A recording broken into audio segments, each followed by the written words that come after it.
Happy Friday. I hope that you all had a really good week. As we move through October, you may have noticed that the energy that we're experiencing is actually quite powerful at the moment. We are being given the opportunity to tune into higher frequencies that have become more and more present in our experience, which actually feel really good. So some of you, I know I have, may have been experiencing extended periods of time where you simply sort of drop into feelings that are really soft and really supportive and very powerful, but very loving. The key thing I would love to offer you in this video is the strength in softness, because I feel that that is something that we are really being invited to explore. And in this journey this transition that we're currently experiencing, where we're moving into this new energy that is going to be much more supportive and enabling and empowering for us, we are, particularly through October, going into November, being presented with the resistance that we have to the things that we want. I know that might sound counterintuitive, but often when we desire something, there can be old thoughts and feelings about whether or not we are worthy of them, whether or not we're capable of them. And those kind of subconscious, sometimes conscious beliefs or perspectives can sit in our energy and actually act as barriers to the things that we really dream for and we really do want to call in. And what's going on at the moment is that those resistances, those subconscious beliefs are really being made present to us, being made obvious to us. So that might be seen at work, where you might be making mistakes or feeling that you're not quite getting it right. And actually what it's inviting you to do is, instead of coming down on yourself in a very hard way, in actual fact, observing what you feel you may not be doing well and seeing whether or not you can change your opinion of yourself, whether or not you can softly say to yourself, that's okay, I know that this is a challenging area for me, or I know I normally do this well. I'm going to forgive myself. I'm going to support myself through this. I'm going to encourage myself. And as you move through this, what can be challenging, even unpleasant energy, in a new way, in a way that is self-supportive, self-encouraging, what you're actually doing is increasing the capacity that you have to hold space for yourself. Now, I know I talk about holding space a lot, so just to be clear about what I mean by that, when you hold space for somebody else, for example, it might be when they need to vent, they need to express themselves about something. And when we hold space for that, what we do is we kind of create an environment energetically which allows them to speak their truth without feeling the need to fix whatever it is that they're experiencing, but simply be willing to observe them through their experience and gently offer support just with our presence. So not even offering our perspective in some cases, but simply just listening and just being present with them so that they feel seen, they feel heard, they feel honored, but they're also enabled to find their own way through whatever it is that they're facing, instead of us feeling a need to fix or jump in there and give them the solution, which is often more about our need for validation. So when we hold space for others, we're doing it in a way that's very unconditional, because we're not imposing our ideas about what we feel they should or shouldn't do. Instead, we're simply acting as a soft space, a container, if you like, that they can show up in and feel safe to really honestly express themselves. And it really does mean that we do not have to answer to what they're saying. We don't have to do anything with what they're saying other than witness it. So when we hold space for others, that's what that looks like. When we hold space for ourselves, it's like we allow the inner child in us to be heard, to be seen, and to be held in that container. But it doesn't mean we have to line up with it. For example, if something happens around me that I find intimidating, that would ordinarily scare me, I would potentially observe that fear, the inner child in me kind of feeling that sense of intimidation or fear.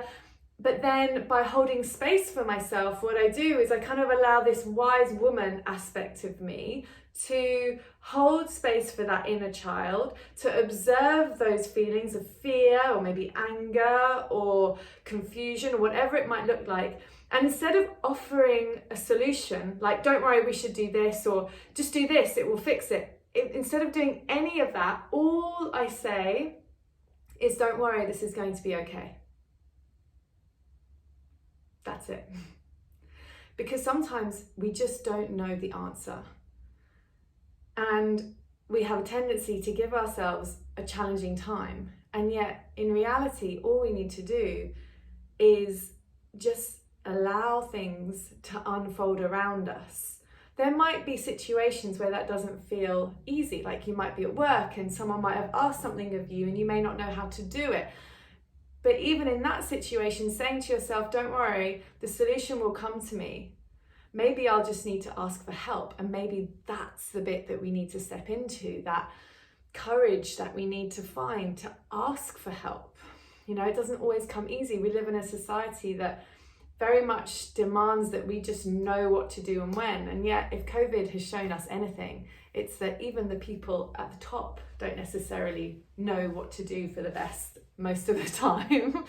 So just being really aware that being gentle, being supportive, being kind towards yourself is actually where the power comes from. It's actually the opportunity that we're being invited into at the moment. It's really asking and inviting us to step forth, to be courageous in our vulnerability, actually.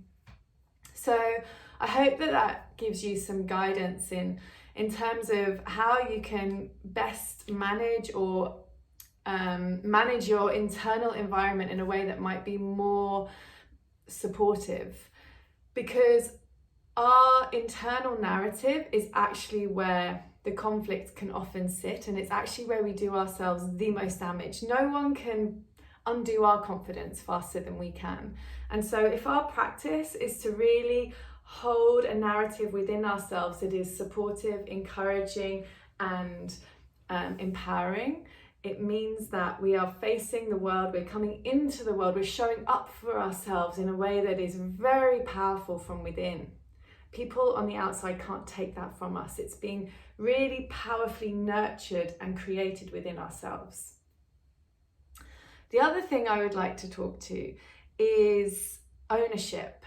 Now, over the last few videos, I've talked to the masculine and the feminine, and ownership sits often in the masculine energy, but in a healthy masculine energy, because what we're moving into is a new way of working with our masculine and feminine. Up till now, there's been a very dominant, unhealthy masculine energy, which has taken a lot of the stage, if you like. And the invitation at the moment, and what we're seeing very prevalently in our culture, is a kind of rise up, if you like, of the feminine. And this is beautiful, but it's really important that we remember it's not one is better than the other, ever. That's actually the complete opposite. All that happens there is that one takes over where the other left off. And actually what we're always searching for is balance, because each of us is a masculine and feminine energy. And so we're looking for ways that we can meet in a very cohesive, supportive and loving way. And I want to talk to ownership today because it's a really powerful part of masculine energy, which a lot of particularly women who've sat in the feminine can be challenged by. And when I talk about ownership, I mean ownership of your voice. speaking your truth, ownership of your actions, showing up for yourself, actually doing the thing you've been dreaming of doing but may have found it difficult to find the courage to do. Really asking yourself, when will be the right time? Not waiting for everything to be perfect. That's never going to happen. It's just about backing yourself in that first step. Now, everything I've referred to in terms of voice and action are sort of external. What I would like to actually talk to you today is the internal ownership that we have the opportunity to take. And that is around our emotions. And I want to focus particularly on the stories that we allow ourselves to own or choose not to own. Okay, so by that I mean, each of us is spirit in this human skin suit that we've chosen. And when we come into this human incarnation, when we jump into this skin suit, we've done it through the choice of a mother and a father. We have chosen the mother from millions of women we could have had as our mother, and we've chosen a father from millions of men we could have had as our father. And we chose these two people to be the portal through which we would enter this world. Now, what I've just said would be really confronting for some of you. And that's because a lot of us have had quite challenging childhoods. And what I want to invite today is the contemplation that we may have, or we have chosen these people. And we didn't do it with the intention of being a victim of them or their behavior. We did it because on a soul level, we believed in ourselves so much that we saw the energy that they would offer us, and we chose it anyway, because we believed that we could move through it, and that we could transform it, and that we could find our own way to feel differently in spite of the stories and behaviors they may have shown us. And in so doing, we have stopped that energy from passing down to the generations that follow. We are not repeating the patterns of our parents with our children. And that is a powerful choice indeed. But you see, in order for us to get to that place, we have to take ownership of ourselves.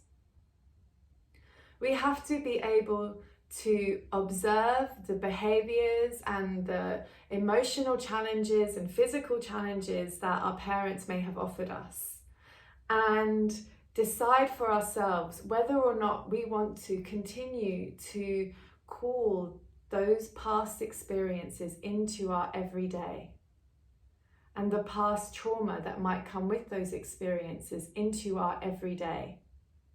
We have to decide whether we want to continue to own the stories of potentially our victimhood at their hands, or decide to find a better way, find a way within ourselves to feel differently.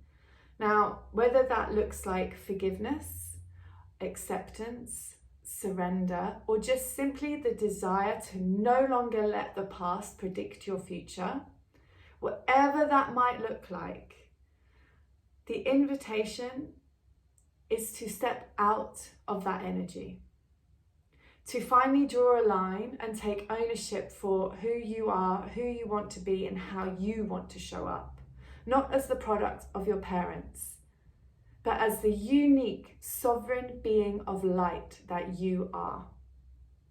That is the golden and powerful opportunity that you have at your disposal right now.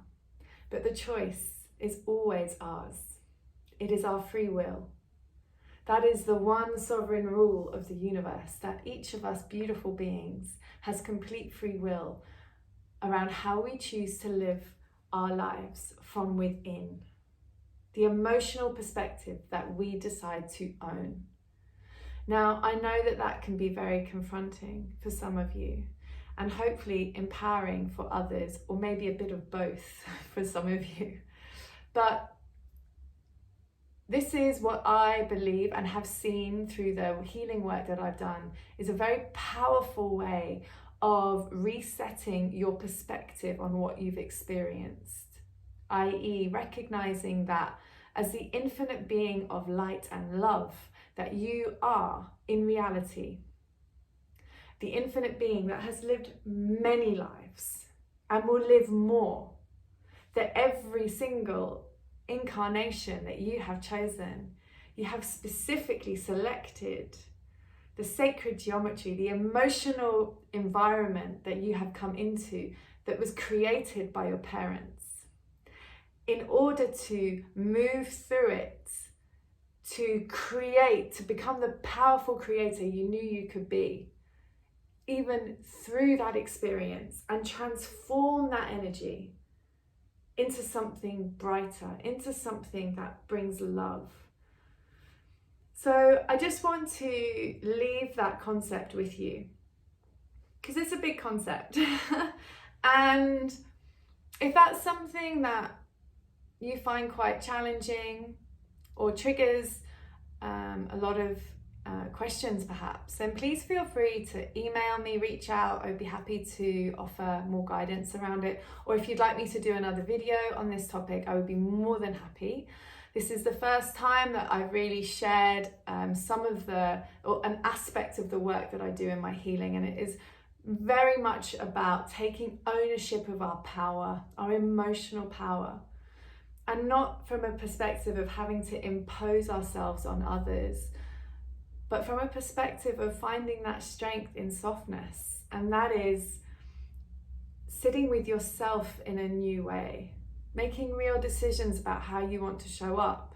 And to demonstrate this, I'd like to share just a little bit of my own story with my mother, which was a really challenging relationship for me for many years. And I realized that every time I was around her, I observed that I was just so angry. And it would show up in the way I would talk to her and the way that I would treat her. And I would cut my words off and I would not respond. And I would, I was a grown woman. And I observed this really quite immature behavior just around my mother. And it helped me observe that I had real triggers around her. And I actually had a lot of rage and anger. And for a variety of reasons, a lot of this stemmed from the fact that I felt she didn't measure up to the idea that society has over what a mother should be. And I was subconsciously measuring her up against what I'd been conditioned to believe by our culture is what a mum should look like. And you see, in my eyes, she was just failing and failing and failing. And the anger and resentment I had towards her was just palpable. And you see, at this point, all mum was trying to do was show up for me. This is years down the line. And I was still holding the image of who she'd been and marrying it up to who I felt she should be, and finding it wanting. And just being very angry and disappointed, and had a big sense of injustice. But it was only when I could see that it was coming from me now, that I was the one bringing the anger, bringing the resentment, and it was coming from a place that was measuring her against the condition that I had been encouraged to buy into, that I realized that the only way I was going to find peace around my mum was if I could actually just accept her as she was. And I'm not saying that that was easy, but once I had decided that I had to get there if I wanted peace, not for her, but within me, it didn't feel good being angry. It didn't feel good when I was around her. And I wanted to feel good. I wanted to put this to bed. And I knew it wasn't going to come from her. She couldn't fix me. I could fix me. And I knew that if I could do that, I was stepping into a much more powerful version of me. And that is always my intention. So I now have actually a really great relationship with her. It didn't happen overnight, but it did happen with the intention that came from within me about me. So I hope that sheds some light on potentially something you might consider. I hope that it's helpful, and I want to wish you a lovely weekend, and I will see you soon. Take care.